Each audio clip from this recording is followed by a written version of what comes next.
Okay class, magbobotohan naman tayo para sa ating news. At syempre dapat galingan nyo ang pagpili dahil siya ang ipambabato natin sa ating mga beauty contest. Okay?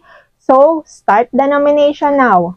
Ayan na, botohan na ng news natin. Kung sino kaya ang mananalo? Uy, huwag nyo naman ako iboto. Grabe naman kayo. Hindi ako handa. Paano kung manalo ako? Wala?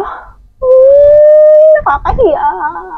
Ilusyonada ka naman masyado, Violet. Dapat support na lang natin kung sino talaga yung deserve na manalo. Para dun sa mga tunay na magaganda, diba? Lalo na kung friend natin, edi supportahan natin, i-vote natin siya. Tama na nga yung mga ilusyon mo. Grabe naman, ilusyonada agad. Malay nyo, may bumuto sa akin. Tapos, ako ang mananalo.